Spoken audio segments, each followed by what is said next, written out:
Bonjour à vous et bienvenue sur notre chaîne YouTube Med School. Aujourd'hui, nous allons continuer avec l'édition et le nettoyage des points.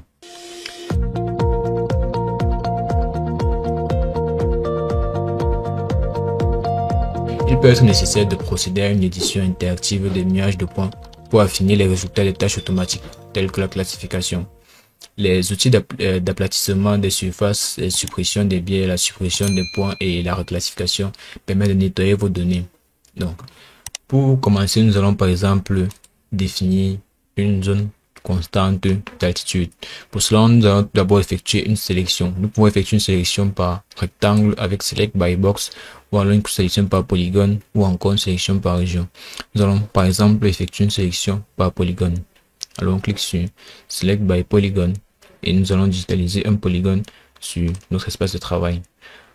Nous allons par exemple choisir ce polygone et nous double-cliquons à la fin. Il nous est possible d'étendre la sélection si nous le souhaitons. Alors, ensuite, ce que nous allons faire, c'est attribuer un Z constant pour l'ensemble de la zone que nous avons sélectionnée. Nous pouvons, par exemple, lui attribuer un Z de 700 et faire Apply. Et ensuite, on va faire Close et nous avons un Z constant qui est appliqué à toute notre étendue. Pour visualiser effectivement notre Z qui est appliqué, il suffit de faire un clic extérieur à la zone que nous avons sélectionnée et automatiquement le logiciel va mettre à jour les modifications que nous venons d'effectuer.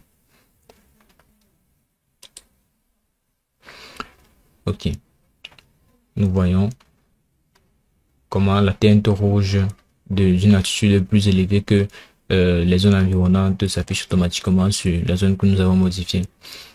Alors, nous pouvons faire un do pour annuler le changement que nous venons d'effectuer. Et ensuite, ce que nous allons faire, c'est spécifier un décalage de points. Pour spécifier un décalage de points, toujours après une sélection, nous allons simplement cliquer sur Offset pour spécifier le décalage. Mais nous n'allons pas faire le décalage dans cette vue. Nous allons plutôt effectuer un profil par polyline et effectuer le décalage dans les vues courantes qui vont s'afficher. Alors, là par exemple, nous avons un profil par polyline sur lequel nous pouvons voir une zone constituée d'abord d'arbres et ensuite nous avons un creux qui s'apparente à un cours d'eau. Alors, dans cette vue, nous allons effectuer une sélection par box, select by box, ok. Et nous allons faire un offset de par exemple 20 mètres, 10 mètres, et apply, puis close. Automatiquement, nous pouvons voir comment notre offset s'est effectué dans la seconde vue. Nous pouvons déplacer le rectangle pour effectivement aussi voir le offset dans la side view profile tree et la front view profile. Ensuite, ce que nous allons faire, c'est effectuer une reclassification des points. Nous allons d'abord annuler les changements une fois de plus que nous avons effectué et effectuer une reclassification des points.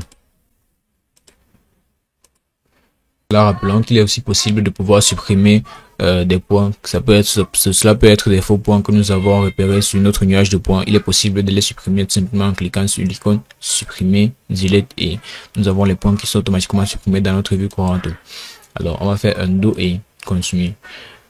La prochaine étape ici sera celle de la reclassification.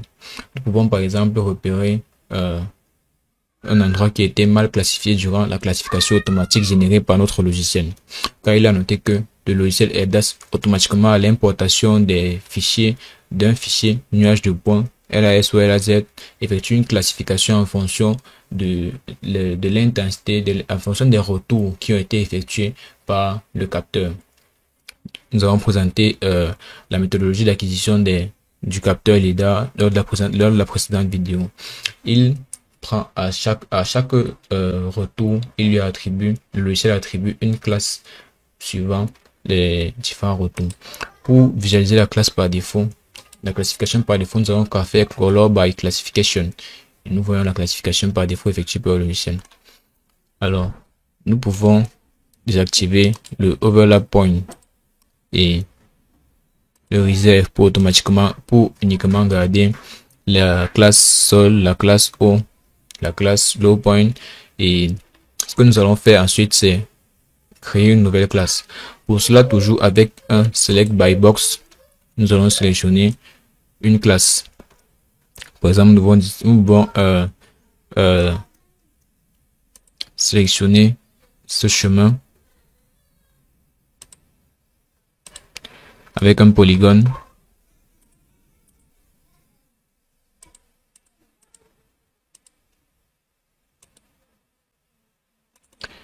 Et double-cliquer à la fin. Ensuite, ce que nous allons faire, c'est cliquer sur l'icône Reclassify dans le groupe Edit. Et nous avons notre polygone qui est d'ID1 dans la boîte de dialogue Reclassify. Ensuite, nous pouvons attribuer une classe existante à notre polygone ou alors lui attribuer une nouvelle classe avec une nomenclature par défaut, classe 13 ou classe 31, et la renommer par la suite.